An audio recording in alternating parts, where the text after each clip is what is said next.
नमस्कार. आज मी तुमच्यापुढे श्रीकृष्णांवरचे अपार प्रेम आणि निस्सीम भक्ती ही कथा घेऊन आली आहे. आज आपण श्रीकृष्णांवरचे अपार प्रेम आणि निस्सीम भक्ती अशा दोन वेगवेगळ्या गोष्टी बघणार आहोत. भक्तांची भक्ती पाहून स्वतः भगवंत देखील चकित झाले की कोणी इतके प्रेम आणि भक्ती कशी करू शकतो. चला तर मग कथेला सुरुवात करूयात.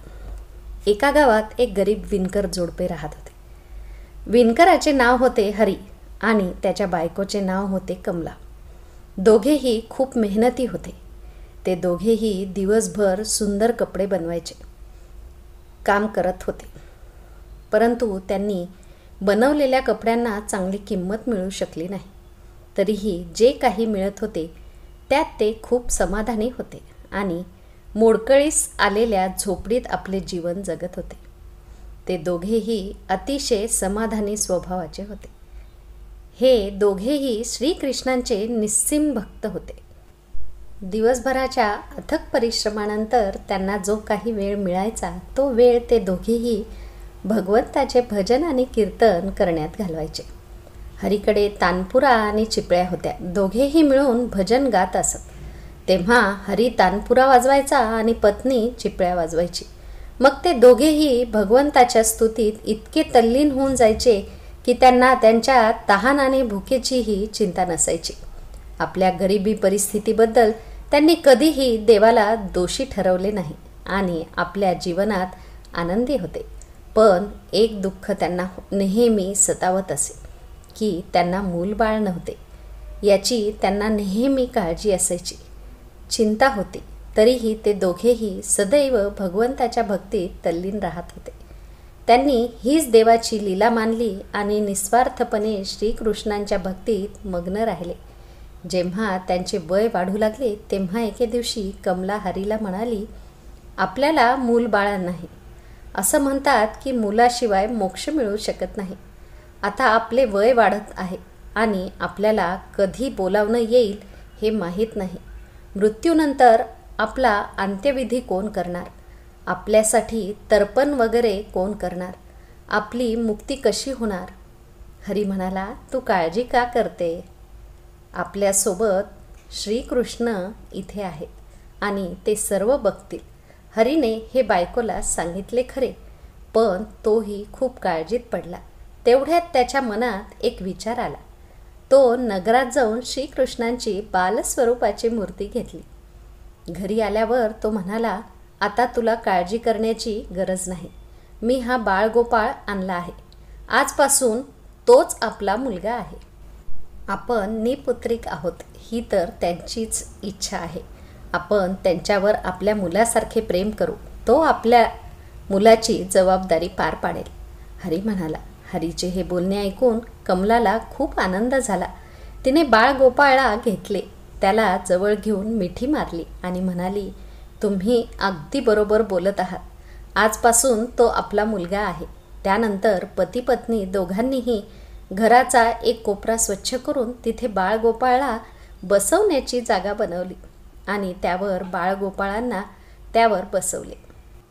त्या दिवसापासून त्या विणकर दाम्पत्यांचा नियम बनला. ते रोज बाळगोपाळला स्नान घालत असे. त्याला स्वच्छ कपडे घालायचे, स्वतःच्या मुलासारखे लाड करायचे, त्याच्यासमोर बसायचे आणि भजन गात तिथेच झोपायचे. ते दोघेही बाळगोपाळसाठी स्वतःच्या हाताने सुंदर कपडे बनवायचे, घालायचे, त्याला खाऊ घालायचे, झुलवायचे आणि रात्री झोपाळ्यावरच झोपवायचे. हे सगळे करून त्यांना खूप आनंद झाला. हळूहळू ते दोघेही बाळगोपाळवर आपल्या मुलासारखे प्रेम करू लागले. बाळकृष्ण आता त्यांच्या कुटुंबाचा भाग झाला होता. कमलाचा नियम असा होता की ती रोज आधी तिच्या बाळाला स्वतःच्या हाताने जेवण खायला घालायची, मग ती स्वतः जेवत असे. बाळकृष्णला खाऊ घालताना तिला असे वाटले की ती आपल्याच मुलाला भरवत आहे. त्या दोघांचे अखंड प्रेम पाहून भगवंत श्रीकृष्ण अत्यंत प्रसन्न झाले आणि ते अदृश्य रूपात आले आणि स्वतः जेवण करून लागले. जेव्हा कमलाने बाळकृष्णला प्रेमाने जेवण दिले तेव्हा ते आपल्या आईच्या हाताने जेवत असल्याचा भास श्रीकृष्णाला झाला. कमलाच्या हाताने प्रेमाने दिलेल्या प्रत्येक पानात त्यांना आईचे प्रेम मिळाले. आईच्या त्या प्रेमाने भगवंत श्रीकृष्ण स्वतः वश झाले. पण कमलाला कधीच कळले नाही की बाळगोपाळ स्वतः तिच्या हाताने अन्न खातात. एके दिवशी काम जास्त असल्याने कमला बाळगोपाळला जेवण द्यायला विसरली. उन्हाळ्याचे दिवस होते. पती पत्नी दोघेही दुपारी काम करून थकले आणि न जेवता झोपले. ते झोपून काही वेळच झाला होता की त्यांना आवाज आला, आई, बाबा, मला भूक लागली आहे. दोघेही घाबरून उठले. आवाज कुठून आला हे शोधण्यासाठी आजूबाजूला पाहिले, पण काहीच दिसेना. तेव्हा अचानक कमलाला आठवले की आज तिने आपल्या बाळकृष्णाला जेवू घातलेच नाही. ती घाईघाईने उठली आणि बाळकृष्णाकडे धावत गेली आणि बघितले की गोपाळाचा चेहरा कोमेजलेला आहे. हे बघून नवरा बायको दोघेही त्यांच्या पाया पडले आणि दोघांच्याही डोळ्यातून अश्रू वाहत होते. कमलाने ताबडतोब जेवण आणले आणि तिला इतके प्रेम वाटले की तिने बाळकृष्णाला उचलून आपल्या मांडीवर बसवले आणि खाऊ घालायला सुरुवात केली. दोघं नवरा बायको रडत रडत बाळकृष्णाला खाऊ घालत होते. त्याचवेळी ते त्यांच्याकडून वारंवार केलेल्या गुन्ह्याची माफी मागत होते. असे तीव्र प्रेम पाहून भगवंत अत्यंत प्रभावित झाले आणि श्रीहरिकृष्ण आपल्या रूपात प्रकट झाले. आपल्या हातांनी श्रीकृष्णांनी आपल्या रडणाऱ्या आईवडिलांच्या डोळ्यातील अश्रू पुसले आणि म्हणाले, प्रिय भक्तांनो, तुमच्या भक्ती आणि प्रेमाने मी अत्यंत प्रसन्न झालो आहे. तुम्हाला जे वरदान हवे आहे ते तुम्ही मागा. मी तुमच्या सर्व इच्छा पूर्ण करीन. हे ऐकून दोघेही भगवंताच्या चरणी पडले आणि म्हणाले, हे दयाळू, तुम्ही आमच्यावर प्रसन्न होऊन आमच्यासमोर उपस्थित आहेत. यामुळे आमचे जीवन धन्य झाले आहे. यापेक्षा आम्हाला आणखी काय हवे? यापेक्षा जास्त काय फायदा? श्रीहरी म्हणाले, तुमची इच्छा असल्यास मी तुमच्या जीवनातील मुलाची उणीव दूर करीन आणि तुम्हाला सुंदर मूल देईन. हे ऐकून हरी आणि कमला अतिशय व्याकुळ झाले आणि म्हणाले, नाही प्रभू, आम्हाला मुले नको आहेत. त्यांचे उत्तर ऐकून श्रीकृष्णाने विचारले, पण का? तुमच्या आयुष्यात मुलाची उणीव पूर्ण करण्यासाठीच तुम्ही मला तुमच्या घरात आणलेत.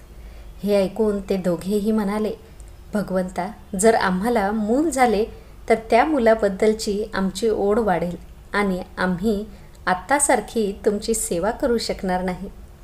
अशी भीती वाटते. प्रेमाने आणि भक्तीने भरलेले त्यांचे उत्तर ऐकून करुणेने भरलेला परमेश्वर दयेने भरून पावले. त्यांचे विचार ऐकून श्रीकृष्णांच्या डोळ्यातून अश्रू वाहू लागले.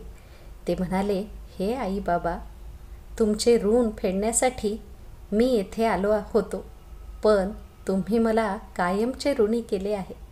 तुमच्या प्रेमाचे हे ऋण मी कधीच फेडू शकणार नाही.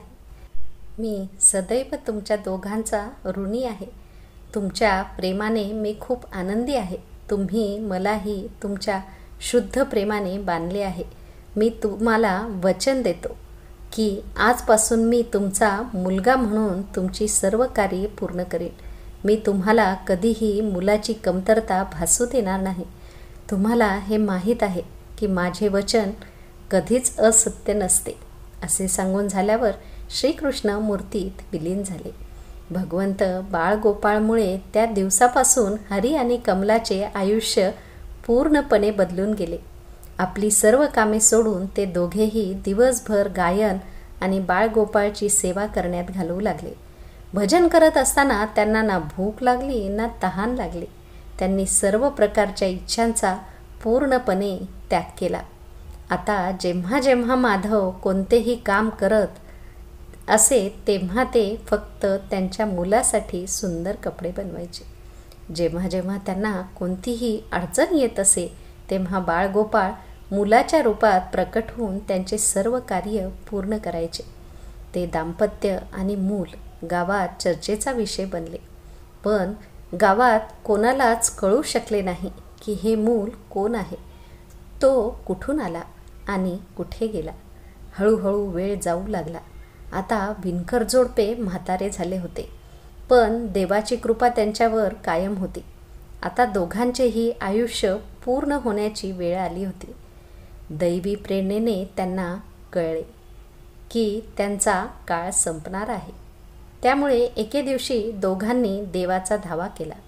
श्रीकृष्ण लगेच हजर झाले आणि त्यांची इच्छा जाणून घेण्यासाठी दोघेही भक्त दाम्पत्य भगवंताच्या चरणी नतमस्तक झाले आणि म्हणाले, हे भगवंता, आम्ही आमच्या संपूर्ण आयुष्यात तुमच्याकडे कधीच काही मागितले नाही, पण आता जीवनाचा शेवटचा टप्पा आला आहे, म्हणून आम्हाला तुमच्याकडून काही मागायचे आहे. देव म्हणाले, तुमची कोणतीही इच्छा आहे ते मोकळ्या मनाने सांगा. मी वचन देतो की मी तुमची प्रत्येक इच्छा पूर्ण करीन. तेव्हा बाळगोपाळांच्या प्रेमात पडलेले वृद्ध जोडपे म्हणाले, हे नाथ, आम्ही तुम्हाला आमचा मुलगा म्हणून पाहिले आहे. तुम्हीही पुत्राप्रमाणे आमची सेवा केली आहे. आता अशी वेळ आली आहे की ज्यासाठी कोणत्याही आईवडिलांची इच्छा असते, आम्ही दोघेही पतिपत्नी एकत्र मरावे, हीच आमची इच्छा आहे. हे देवा, ज्याप्रमाणे मुलगा आपल्या आईवडिलांचा अंतिम संस्कार करून त्यांना मोक्ष देतो, त्याच प्रकारे हे देवा, कृपया आपल्या हातांनी आमचे अंतिम संस्कार करून आम्हाला मुक्त करा. श्रीहरींनी त्यांच्या दोन्ही इच्छा पूर्ण करण्याचे वचन दिले आणि बाळगोपाळांच्या मूर्तीत विलीन झाले. शेवटी तो दिवस आला जेव्हा प्रत्येक जीवाला हा देह सोडावा लागतो. दोन्ही वृद्ध जोडपे आजारी पडले. या दोघांच्या भक्तीची गावभर चर्चा होती. त्यामुळे त्यांची अवस्था जाणून घेण्यासाठी गावातील लोक त्यांच्या झोपडीजवळ आले, परंतु दोघांचेही लक्ष श्रीहरीकडेच होते. कोण आले आणि कोण नाही हे त्यांना माहीत नाही. मग अचानक एक चमत्कार घडला.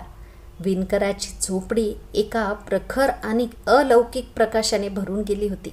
तिथे उपस्थित सर्वांचे डोळे पाणावले. कोणाला काही दिसत नव्हते. काही लोक झोपडीतून बाहेर आले. काही जण तिथे जमिनीवर बसले. तेव्हा श्रीहरी आपल्या दिव्य चतुर्भुज रूपात प्रकटले.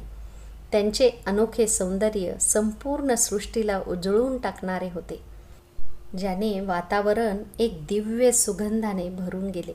मंद स्मित हास्य करत ते आपल्या भक्त आईवडिलांकडे बघत होते. त्यांचे हे दैवी रूप पाहून दोघेही म्हातारे अत्यंत आनंदी आणि मंत्रमुग्ध झाले. आपल्या दिव्य दर्शनाने त्या दोघांना तृप्त करून दयाळू, लीलाप्रेमी, संपूर्ण सृष्टीचा पालन करता श्रीहरी त्या दोघांच्या जवळ, त्यांच्या जवळच जमिनीवर बसले. देवाने त्या दोन भक्तांचे डोके आपल्या मांडीवर ठेवले. त्यांनी त्यांच्या डोक्यावरून प्रेमाने हात फिरवला. त्यानंतर त्यांनी हाताने डोळे मिटले. असे करताच ते दोघांचेही तत्काळ प्राण गेले आणि ते दोघेही श्रीहरीमध्ये विलीन झाले. पंचभूतांनी बनलेले शरीर पंचभूतांमध्ये विलीन झाले. काही वेळाने तो दिव्य प्रकाश दिसेनासा झाला. तेव्हा उपस्थित सर्व ग्रामस्थांनी पाहिले की तिथे ना हरी, ना कमला, ना बाळगोपाळ, फक्त जमिनीवर पडलेली काही फुले उरली होती आणि वातावरणात सर्वत्र पसरलेला एक दिव्य सुगंध. चकित झालेल्या ग्रामस्थांनी श्रद्धेने पृथ्वीला नमस्कार केला. गावकऱ्यांनी ती फुले उचलली, डोक्याला लावली आणि हरी आणि कमला यांच्या भक्तीचा आणि गोविंदाच्या नावाचा जय जयकार करत निघून गेले. त्या फुलांचे गंगेत विसर्जन केले. तर मित्रांनो, भक्ती असावी तर अशी असे म्हणणार नाही, कारण जो तो आपापल्या परीने देवावर भक्ती करत असतो. फक्त एवढेच म्हणणे आहे की जे कराल ते मनापासून करावे, तरच देव आपल्या पाठीशी नक्कीच असतो. चला तर मग दुसऱ्या कथेला सुरुवात करूयात. खरा भक्त तोच असतो जो भक्तीपासून क्षणभरही विचलित होत नाही. म्हणजेच ज्याचे मन भगवंतात अखंड राहते त्याला खरा भक्त म्हणतात. सोप्या शब्दात सांगायचे तर ज्याला भक्तीची अंतिम अवस्था कळते त्याला भक्त म्हणतात. एकेकाळी एक ब्राह्मण उत्तर भारतात येऊन राहू लागला. पूजा करताना आणि भजने गाताना तो रोज हरीच्या चरणी ध्यान करीत असत. ज्या घरात तो ब्राह्मण राहत होता त्याच घरात आणखी एक व्यक्ती राहत होता. ती व्यक्ती मुघल दरबारी काम करत होता. रोज सकाळी पूजेनंतर ब्राह्मण श्रीकृष्णांच्या गीत गोविंदातील ओळी म्हणत असत. एक म्हणजे गीत गोविंदाच्या रचनेचा रस आणि दुसरा त्या ब्राह्मणाच्या बोलण्याचे कौशल्य. अशा स्थितीत तेथील वातावरण अतिशय मनमोहक आणि भक्तिमय होऊन जात असे. ज्यावेळी ब्राह्मणदेव गीत गोविंदाचे श्लोक म्हणतील त्यावेळी तो मुघल दरबारी आपल्या कामाला निघून जायचा आणि पायऱ्या चढत असताना त्या स्तोत्राचा आवाज त्याच्या कानापर्यंत पोहोचला. त्यामुळे तो काही क्षण त्या भजनात हरवून जायचा आणि भावनेने भरून तिथे उभा राहायचा. ब्राह्मणदेव भजन थांबवतात तेव्हाच तो व्यक्तीही आपल्या कामाला जात असे. असाच काही काळ गेला. तो व्यक्ती स्तोत्र ऐकत असल्याची बाब ब्राह्मणाला कळली. म्हणून एके दिवशी त्या व्यक्तीस विचारले, हे भजन तुम्ही रोज ऐकता? तर तो व्यक्ती म्हणाला, होय, मी ते ऐकतो आणि मला ते आवडते, पण मला त्याच्या ओळी समजत नाहीत. त्या गाण्याचा लय इतका गोड आहे की तुम्ही गाताना माझे भान हरपून बसते. असे म्हणत त्या व्यक्तीने ब्राह्मणाला विचारले, ब्राह्मणदेव, हे भजन तुम्ही कुठे शिकलात? सांगू शकाल का? ब्राह्मणदेव म्हणाले, हे श्लोक गीत गोविंदमधील आहेत. तुम्हाला हे शिकायचे असेल तर मी तुम्हाला पण शिकवीन. हे ऐकून त्याला आनंद झाला आणि दुसऱ्या दिवसापासून तो व्यक्ती ते श्लोक त्या ब्राह्मणदेवाकडे शिकू लागला. हळूहळू तो मुघल दरबारी हे गीत गोविंदाचे श्लोक शिकून घेतले. आता दोघेही रोज सकाळी एकत्र ते श्लोक म्हणू लागले. एके दिवशी दोघेही एकत्र बसले होते तेव्हा ब्राह्मण दरबारीला म्हणाला, तुम्ही हे श्लोक गा, पण हे श्लोक सर्वत्र गाऊ नका, कारण हे श्लोक काही सामान्य श्लोक नाहीत. हे ऐकून दरबारीने विचारले, हे श्लोक कोणते आहेत? हे ऐकून ब्राह्मणदेव म्हणाले, हे श्लोक जिथे गायले जातात तिथे ते ऐकण्यासाठी भगवंत श्रीकृष्ण स्वतः उपस्थित असतात. म्हणून जेव्हा जेव्हा तुम्ही त्याचे गायन कराल तेव्हा श्रीकृष्णांसाठी आसन ठेवा.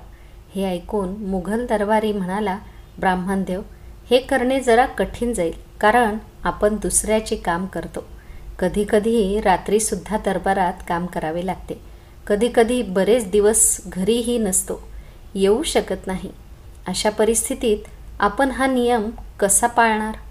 तेव्हा ब्राह्मणदेव म्हणाले, असे असले तर जेव्हाही तुम्ही घोड्यावर स्वार होऊन कुठेही जाल तेव्हा त्या घोड्यावर तुमच्यासमोर श्रीकृष्णांना आसन ठेवावे. वाटेने जाताना गीत गोविंदाचे श्लोक म्हणावेत. त्यामुळे या आसनावर श्रीकृष्ण विराजमान आहेत अशी भावना मनात असावी. त्या मुघल व्यक्तीस ही गोष्ट आवडली. हा नियम त्यांनी दुसऱ्या दिवसापासून केला. आता जेव्हा जेव्हा तो घराबाहेर किंवा दरबारात असायचा तेव्हा तो तसाच वागायचा, जे ब्राह्मणदेवांनी सांगितले होते. जेव्हा ते घोड्यावरून जात असत तेव्हा चालताना ते गीत गोविंदाचे श्लोक गुणगुणत असत. ते श्रीकृष्णांसाठी त्यांच्यासमोर आसन पसरवत असत. एका दिवसाची गोष्ट होती. तो दरबारात पोहोचताच तसेच त्याला काही कामासाठी बाहेर जाण्याची परवानगी मिळाली. अशा परिस्थितीत तो घोड्यावर स्वार होऊन निघाला होता आणि तो श्रीकृष्णांसाठी आसनही पसरू शकला नाही. नेहमीप्रमाणे चालता चालता तो श्लोक म्हणू लागला. गाताना तो आपल्याच सुरात रस्त्यावरून जात होता. तेवढ्यात चालत असताना अचानक त्याला पाठीमागून घुंगराचा आवाज आला. सुरुवातीला त्यांनी त्याच्याकडे दुर्लक्ष केले. तो माझा भ्रम असावा असे त्याला वाटले, पण काही अंतर चालल्यावर पुन्हा तोच आवाज ऐकू आला. त्यामुळे मुघल दरबारीने घोडा थांबवला आणि उतरला. जेव्हा तो आवाज कुठून येत आहे यासाठी त्याच्या आजूबाजूला पाहत होता तेवढ्यात अचानक श्रीकृष्ण त्याच्या समोर प्रकट झाले आणि त्याला विचारले, तू घोड्यावरून का खाली उतरलास आणि इतके सुंदर गाणे मध्येच का थांबवलेस? ते सुंदर रूप पाहून दरबारी स्तब्ध झाला. ते श्रीकृष्णांचे दिव्य रूप पाहून तो विचार करू लागला की साक्षात श्रीकृष्ण आपल्या समोर आहेत. तो श्रीकृष्णांकडे पाहतच राहिला. श्रीकृष्णांचे रूप बघून तो डोळे मिचकवायलाही विसरल्यासारखं वाटत होता, कारण तो एकटक बघत होता. श्रीकृष्णांचे ते रूप पाहून तो इतका भावुक झाला की तोंडातून एक शब्दही फुटत नव्हता. काही क्षण तो स्तब्धच राहिला. जरा शुद्धीवर आल्यावर तो डोळ्यातून पाणी आणत म्हणाला, तुम्ही जगाचे स्वामी आहात, मग तुम्ही माझ्या मागे धावत होतात. तो जे बोलला ते ऐकून श्रीकृष्णांच्या ओठावर स्मित हास्य होते. ते म्हणाले, मी तुझ्या मागे धावत नव्हतो, तर तुझ्या त्या श्लोकांच्या गायनासह मी नाचत होतो. तू जे श्लोक गात होतास ते काही सामान्य श्लोक नाही. ते श्लोक मला खूप प्रिय आहेत. ज्या ठिकाणी ते श्लोक गायले जातात मी तिथे नेहमी उपस्थित असतो. आता तू नेहमी माझ्यासाठी आसन घालायचास म्हणून मी तुझ्यासोबत बसायचो. आज तू माझ्यासाठी आसनही ठेवले नाहीस, मग मी काय करू? श्रीकृष्णांचे हे शब्द ऐकून त्याला आपल्या चुकीचा पश्चाताप झाला. त्याच्या गुन्ह्यामुळे त्याचे मन अपराधीपणाने भरले होते. त्याचे डोळे भरून आले. आज त्याच्याकडून खूप मोठी चूक झाली होती, ते सुद्धा दुसऱ्या कुणामुळे, कारण दुसऱ्याचे गुलाम होणे किती दुर्दैवी आहे. आज त्याच्या गुलामगिरीमुळे श्रीकृष्णांना पायी चालावे लागले. तो रडत होता, श्रीकृष्णांच्या पाया पडत होता आणि त्याच्या कृत्याबद्दल पुन्हा पुन्हा माफी मागत होता. आणि नंतर तो याच अवस्थेत तो दरबारात धाव घेतली. तेथे त्यांनी नोकरीचा राजीनामा देऊन संन्यास घेतला आणि श्रीकृष्णांची पूजा करू लागला. त्याने श्रीकृष्णांचे भजन गायले आणि रात्रंदिवस श्रीकृष्णांच्या नामाचे ध्यान केले. श्रीकृष्णांसाठी त्याने आपल्या प्राणांची आहुती दिली. हा भक्त पुढे जाऊन श्रीकृष्णांच्या कृपेने मीर माधव या नावाने प्रसिद्ध झाला. एकदा कोणी श्रीकृष्णांच्या मधुर रूपात पाहिल्यानंतर त्याला आयुष्यात दुसरे काहीही पाहण्याची इच्छा नसते. तर मित्रांनो, भक्त कोणताही असो, त्याची भक्ती महत्त्वाची आहे. यालाच निस्वार्थ भक्ती म्हणतात आणि हाच खरा भक्त. तर मित्रांनो, तुम्हाला ही गोष्ट आवडली असेल तर नक्कीच लाईक आणि शेअर करा. आणि हो, RD स्टोरीजला सबस्क्राईब करायला विसरू नका. पुन्हा भेटूयात उद्याच्या गोष्टीमध्ये.